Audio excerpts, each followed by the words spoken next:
For example, if I am in 100K income per month, I would pay a mentor that will give me information for me to earn or bring myself to a 1 million income monthly. So that's smart investing. So yeah, if it requires me to pay, then I'll pay. Mm-hmm. If not, I'll find means and ways how can I add value to that person. We always think what we can give back. It's not just about taking, taking, taking. So it's okay Yeah. to pay. Yeah. It's okay to contribute. It's completely okay because that's what we're gonna do in terms of our business. If our mindset is wired up into just take the profit, take people's money, we're not gonna last long in the Yeah. business because business is all about giving. Hi, MJ. Welcome to the podcast. For the benefit of our listeners, can you tell us a little about your background, about what you do and who you are? All right, Mia, first of all, thank you so much for inviting me in your podcast. I'm actually a little bit of nervous right now to speak straight English. You got this. You got this. All right, so a little bit of background about myself. I'm running a financial consultancy agency right now for around 6 years. That is my full time day job business, Mondays to Sundays, and then on the side we do personal mastery workshops live. Most of our clients, participants, students are from the life insurance industry. It's usually run Saturdays, Sundays. And then I'm just very excited because September we can have a road show in Cebu, Davao, Nueva Vizcaya to run this personal mastery workshops there. And I just miss this because we haven't been doing this for since like 2020 when pandemic came and all the lockdown happened. And aside from that, I also do content creation. I post videos on TikTok. Mostly I post 4 times a day. And I just started my podcast. So that's what I've been doing for the past few days. I just want to ask, with everything that has been going on in your life, like you're being a financial advisor, you being a podcaster, and your involvement in self mastery, can I ask, how did you start with that journey? I've heard about your story in terms of you starting your own path, not by your own choosing, but rather because of the circumstance that you were in before, having financial issues, and at the same time, you have to provide for your own family, right? In terms of that, can you share us your experience on your end with your words? I guess when my dad was still alive, while growing up, I'm having those thoughts of upon entering like before graduating high school, I was thinking about what course to choose. I don't have any clarity during that time because I don't know what direction where to go. What will be my long time career? What will I do for the rest of my lives? And I found out that it's okay if I don't know what to choose during that time. I just realized right now it's okay if Mm-hmm. before entering college and like I don't know what course to take because I don't know my path in the future. It's okay. Yeah, during that time, I guess that was the time where I had the most open face like relationship with my dad because we're not used to be open and talk to each other. I Mm-hmm. don't know because maybe my dad was not that expressive, so I don't Mm-hmm. know how to connect with them. I don't know. Maybe if I ask questions, he get mad. I Yeah, have yeah. those thoughts. But at the same time, I Uh think you both go, like, you work out together, right? That is your yeah, bonding yeah, time. Yeah. yeah. That is our banding time, but we So don't you talk don't talk much. during Yeah, workouts. yeah. During workouts like Yeah. that, so we just do our own thing, and then when we go home, we're just there. We're not used to Mm-hmm. talk much, so we're all the way. It's just silence. Like, it's just, I think, no open communication, but it's like Yeah. you understand that you love them without saying any words. You just show it through Yeah. actions, right? Yeah, but of course there are some thoughts like I wish I had more time with him. Mm-hmm. Like I have those thoughts right now. So I started personal mastery journey when during that time growing up, I feel like I needed to help my dad in his business because I Mm-hmm. see him getting tired, getting stressed. I don't know what I can contribute, but I just feel like I needed to step up to Mm. help. So during that time, I started learning his business. I started asking some questions, and he started like sort of mentoring me in how he do his business. And there are times where we attend seminars together. So during this time, we just talk about business and all of the stuff, but personal life, what's going on, not that much. So it's really about the future. What are we gonna do together? How's the business? How to do that? And because we started attending seminars together and programs and workshops, that's where my mind was open to read books as well, Mm-hmm. to learn new things outside the academe or the current subjects that I have in school. And the first book that I've read that he gave from me was Rich Kid Smart Kid. When he Is this gave me, Robert Kiyosaki? yes, Yeah, Robert okay. Kiyosaki, it's like the Version. Like a college edition, yeah, yeah. youth College edition. Okay. version of Rich Dad Poor Dad. So when the first time he gave me that book, of course I tried to open it and I saw it's kind of big, and Mm-hmm. Is the it thick? fonts, the fonts are small, and Mm-hmm. there's not much picture Yeah. inside. So this is boring. Are you a visual That- person? I guess I am more of Visual kinesthetic, learner. Aesthetic. because Okay. when I learn something, I want to give feedback and clarify, Mm-hmm. or I want some activities to in that way I can learn easier. Mm-hmm. So when I have someone to talk to or ask some feedback or do some activities together.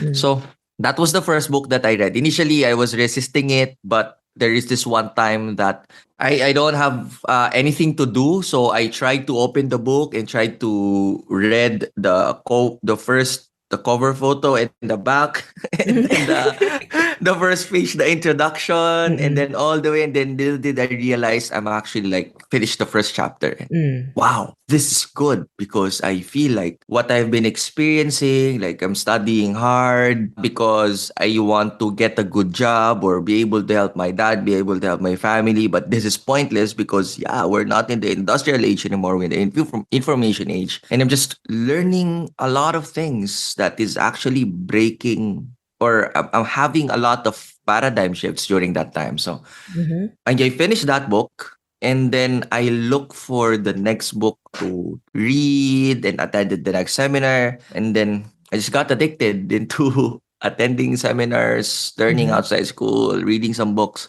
So that's how my personal mastery journey started. Really, it was still when my dad was still alive. And then when my dad passed away, I continue on, Mm. learning more things outside. I learned from school, like just really learning about success Mm-hmm. directly. How can I be successful so that I'll be able to help my family and be able to create the life that I want? Mm-hmm. So it's really more about answering that specific questions, even when my dad passed away. So led me here, I guess. Wow, that's a beautiful journey to be in, MJ, and thank you for sharing that. I think what I got from your story is that you incorporate not just your learnings from school, but rather you incorporate in your day-to-day life, right? With the books that you're learning outside of school, and the things that you learn in school, and the things that you learn from the seminars outside from Yeah. both of those aspects. I do also believe that your parent is your first mentor. Yeah. Yeah.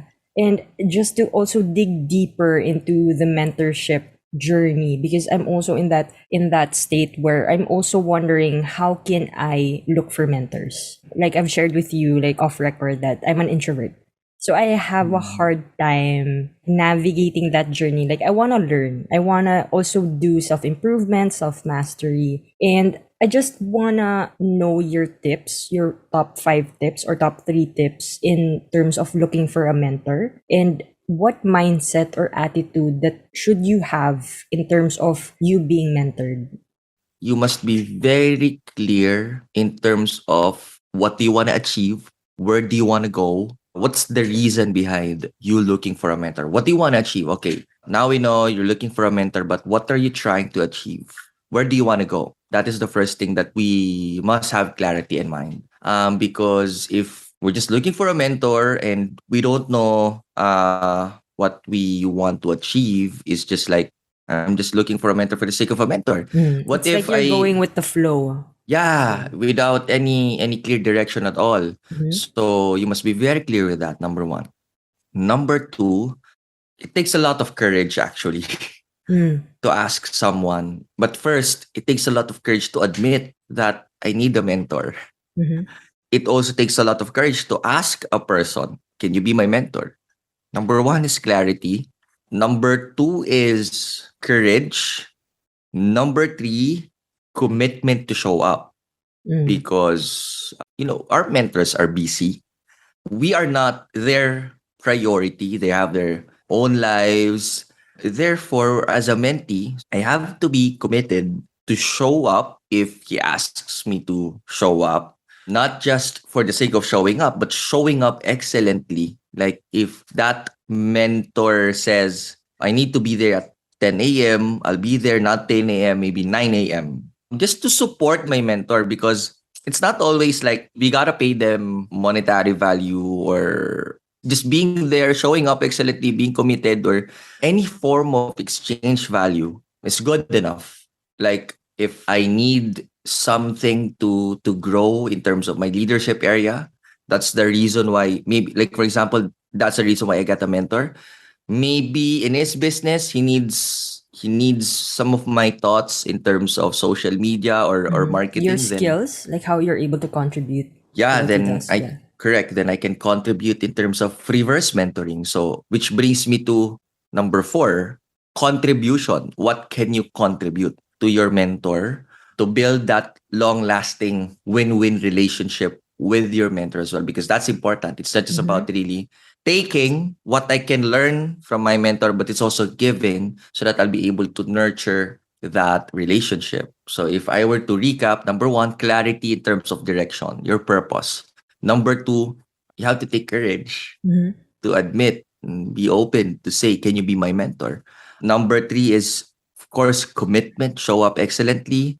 Number four is contribution. Yeah. Got it. So those are some tips, I guess. I hope Yeah. it helps. And those are helpful tips. And at the same time, I think I've heard from one of your podcast episodes is one thing that really struck me was being coachable, Oh, that you're yeah. willing to be coached by someone who knows better than you. Like aside from courage, you also have to, I think it also has to come from you that you have to humble yourself, that you don't know everything. Always. Yeah, because Yeah. you can't learn everything from just one person. You can't learn everything just by yourself. You also have to go out there and expose yourself, or else you're just in a bubble. Like me, what I used to experience before, like I'm just here in the house. Well, given the pandemic, we're all in the house, right? Yeah. But at the same time, how can I utilize being at home and having internet and meeting new people? So Yeah. it's a blessing to have Wi-Fi. It's a blessing to have Zoom. So yeah, those are helpful tips. Yeah. Yeah, I want to highlight what you've mentioned in terms of we get to learn to a lot of people, like Mm-hmm. even in our day-to-day conversations, even if that person is not your mentor, we get to learn a lot of things. Like we get some signs or signals even with our normal conversation with a normal person. I was reminded by this new show K-drama that I was Mm-hmm. watching last night. There is IMF, I guess, historically in Korea. It's where a lot of businesses got bankrupt. So during the 1990s, so she wants to transfer school so that she'll be able to get to the one of the best fence training in the country. So Mm-hmm. she did everything and tried to do some crazy stuff just to make it happen. On the first episode, at the end, she managed to transfer school. So during her day-to-day conversations, like from her mom, from that lady that he just bought or he just had Interacted with. interacted Mm-hmm. with, and with that boy, there is some signs leading her into how she can transfer to Mm-hmm. that school. So amazing. When you know what you want, it's about not settling. Okay, it's okay for me to not make it happen, or it's Mm-hmm. okay for me to just be where I am right now. It's really more about fighting for your dreams. If you know this is what you really want, you're not gonna settle. You'll make it happen no matter what. So Mm-hmm. that inspired me. Wow. Yeah, and it's funny that you mentioned that because I'm sure that you deal with different types of people every single day, Mm. right? And you deal with different types of problem again every single day in Yeah. what you do. So in terms of all the challenges that you continue to face every single day, how do you manage to continue on striving for your goals or your dreams that you've mentioned? I guess right now I'm working not for myself already because I'm like, this is the life that I want already. Like, Mm. I'm grateful. I'm guesting on a podcast show with you. Like, this is a privilege for me, Mm-hmm. actually. I guess the reason why I just keep on going and keep on creating and keep on, doing these stuffs because what I'm working on right now is not just for myself, it's not just for my family anymore. It's for the purpose that I want to bring and I want to contribute to the world. Mm-hmm. I feel this massive transformative purpose calling me to create these things. So that's what I'm compelled to do, to wake up early in the morning, to sleep late at night because lots of ideas that I'm getting, I want to take action right away. I want to make it happen because I feel compelled with this purpose that I want to bring to the world. That's what keeps me going despite of problems that I'm Mm. facing every single day. Just want to go back again to mentorship as what you've mentioned earlier. I also have a question about how would you know that a mentorship is effective? I guess honestly, all of the things that I'll be sharing around mentorship is Mm-hmm. something that I actually read from a book or I got from a YouTube video or such. It's really coming from my personal experience Mm-hmm. and my own personal reflection. Yes. I guess I could say that a mentorship is effective if number one, I get to see myself getting closer and closer to where I want to be in the first place. The reason why I got a mentor. If there is a progress that I could see that I'm getting closer to my purpose, then I could say that the mentorship is effective because coach and mentorship or mentor is a two different thing. Like coach allows me to acknowledge and realize what are the things that are not effective and effective. Like coach really work on my awareness. Mentorship is like just giving me the steps, step one, step two, step three. This is what you need to do for you to be able to go so it's a two different things. So I could say that the mentorship or the mentorship is working if I see myself moving closer to my purpose, to where I want to go. Doesn't have to be there right away, but at least I have some progress Mm-hmm. because it's important as well that we get to acknowledge that there is a process in everything that we're working on. So at least I get to see a progress that I'm getting closer, then I could Mm-hmm. say that the mentorship is effective. Number two, if I am getting more open in terms of the challenges that I'm facing, in terms of getting to where I want to be. Because it's important that we open up our challenges as well, open up our progress. Sometimes mentors tend to, forget to check in. So it's also about nurturing the relationship together.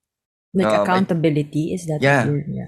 just, hi, mentor. I've done what you've asked me to do Mm-hmm. for several days. These are my progress so far. How are you? How can I contribute to you today? Something like that. So it's just also important that we get to nurture the relationship with our mentor. Like reach out to our mentor as well, because again, our mentors are busy. We are not their main priority. So when we reach out, it's important that it's not just about, asking or getting something, but, just reporting your progress, sharing your wins, and then asking, what can I contribute to you? How can I add value to you this week is, also a big help to our mentor who is also very, very busy. So that way we Mm-hmm. get to nurture that relationship. Yeah. And just to also add to the question, should you pay for a mentor or should you not, or both? Can you give If your insight on that in terms if of if your if experience? I am decided to be mentored by that someone, and if it requires me to pay, then I'll just do it. Why? I will always pay to someone like, for example, if I am in 100K income per month, I would pay a mentor that will give me information for me to earn or bring myself to a 1 million income monthly. So that's smart investing. So yeah, if it requires me to pay, then I'll pay. Mm-hmm. If not, I'll find means and ways how can I add value to that person. We always think what we can give back. It's not just about taking, taking, taking.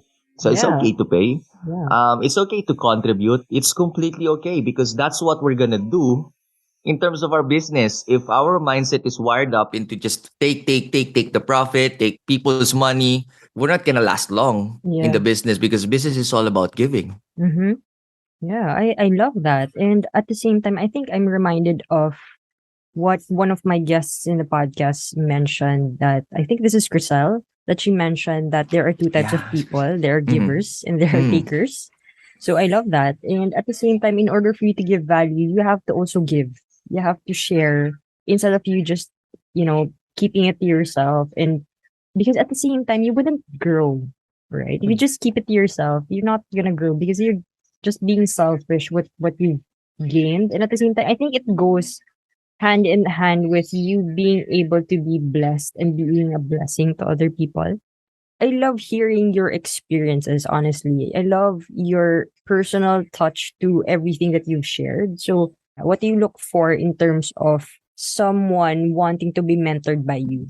Well, for me, it's more of values more than skills, more than physical aspect. Because all of these things can be improved, skills can be learned, looks can be developed. Character is very important because if that person is open to change, if that person is committed to make it happen no matter what, because there's going to be a lot of challenges that person would be facing. Like if that person wants to create content, so it's going to be a lot of bashers every single day. Are you committed enough to push through and make your dreams come true despite of these nameless people bashing you?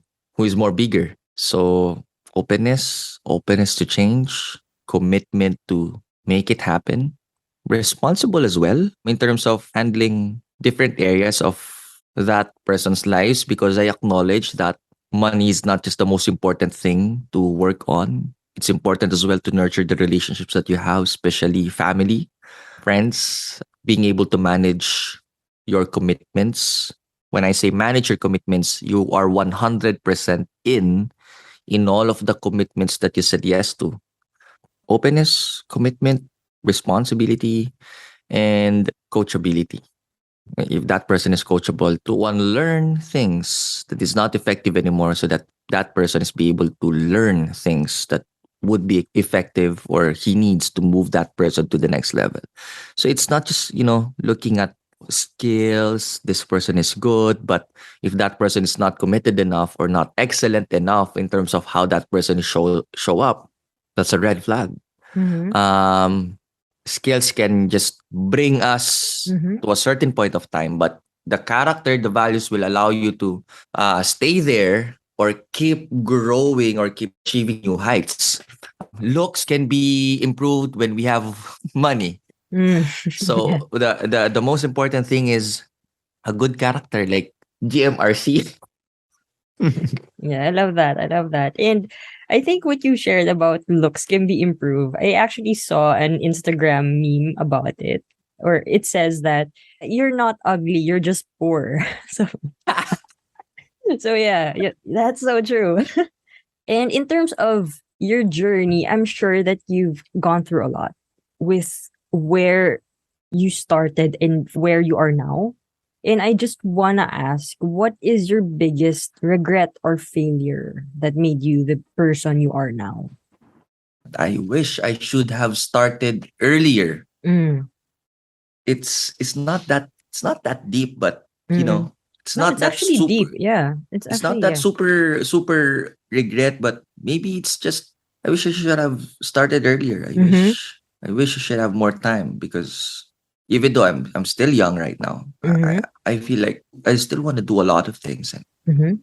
I want to create a lot of things. So Yeah, I actually can relate to what you mentioned about you wished you started earlier.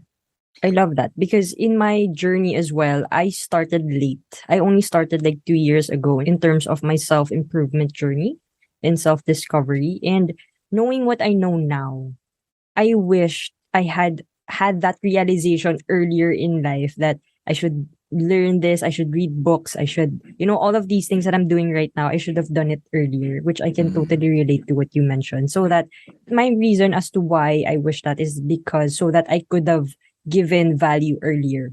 mm, And with that mindset, I would have helped a lot of people now mm, more, even more, because with all the time that you've had before, now you're able to have that mastery which you can share to other people. So I really do love that. Yeah, that's actually deep if you think about it long enough.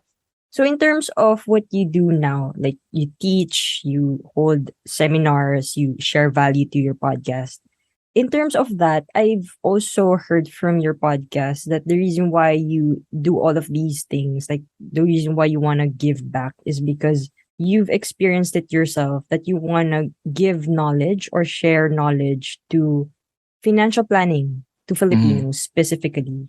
And I just want to hear from your words as to why that. What I've experienced when my dad passed away and my journey as a breadwinner was just an undergrad who don't know where to start, how to start, and just experiencing that very vivid picture I could still remember right now during the times where I couldn't afford to buy dinner for myself and just buy 2 cups of rice as my dinner and just ask for a soup to be like my ulam on a Paris store. I know there are other people who are experiencing what I'm experiencing right now. Looking back, I've gone so far already in terms of where I'm at right now. I feel like during those times, I feel helpless because I don't have anyone to ask for help. I guess during that moment, specifically the first time I had that, or maybe a couple of days after, I was like looking at my phone and looking at my dad's contact number on my phone. And I just realized, oh, he's not going to reply anymore. He's not going to answer my call anymore because, he's gone. So I feel so helpless with where I am at right now. It inspires me to reach out to someone who feels the same with what I'm feeling 6 years ago. And I want to make my life as a testimony that you'll be able to create the life that you want or be able to at least experience freedom because I did. Therefore, you can as Mhm. well. So, financial planning is specifically because I wouldn't be able to, just had that experience if there is someone who cared enough to talk about how important financial planning is to my dad because he's a successful businessman, but in terms of properly allocating his assets, emergency fund, cash reserves, investments, it's not that well managed. So Mhm. it's not enough that you're earning good. It's also important that you know how to manage your money well, grow your money, protect your assets, or maybe as well diversify it. Because in this case, it's all about majority of his assets are all in high risk. He doesn't have any protection assets allocated. When he got sick, we have to liquidate everything, and it's not enough, honestly. When I met Russ, I don't know if Crisel and Mhm. Alec mentioned Russ to you. Rasuson? Yeah. Yeah, okay. So when I met him, that's the time that I realized, oh, it's not that my dad is bad or irresponsible. Maybe because no one just cared enough to talk about how important Mhm. financial planning is to my dad. And it pains me to see that there are people who are retiring that is not prepared and being dependent with their children. At the end of the day, it's financial planning. So since then that I realized that it has been my personal creed to Mhm. be good at it, to be the best at it, so that I'll be able to help a lot of people in terms of financial planning so that they would be able to experience what I had experienced. I'm sure that you're giving so much value to every Filipino out there with the content that you put out. So just to wrap everything up, what is one word or sentence that you would want the listeners to try today? Get out of your comfort zone and make things happen. Mm-hmm. Your safe zone is not really safe. If you find value in this episode and you want to learn more, I post a lot of contents on TikTok. So search me over Mj Aguilar underscore official. If you want to be more personal, in terms of sending me DMs, I'm very open. You can ask me questions. My Instagram is MJ Aguilar official. So please be careful with the spelling because there's lots of posers there. So it's MjAguilar.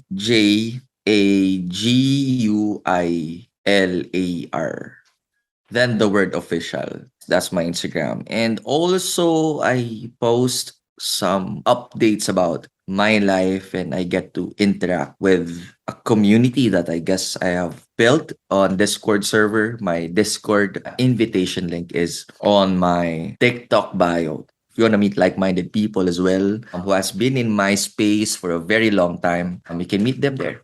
I have a podcast which I have started, so you can look for it in Spotify, Apple. I guess it's also on Google. So Impact Nation PH. So I also do interview people there. Interesting stuff. So you might want to also check it out.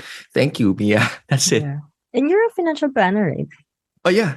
If you like working with me, there's a Google form that I have in my bio, on the link on my bio on TikTok. So just fill it up and someone will call you from my office. So thank you, MJ, for everything that you shared. And I hope to see you on the next episode. Bye.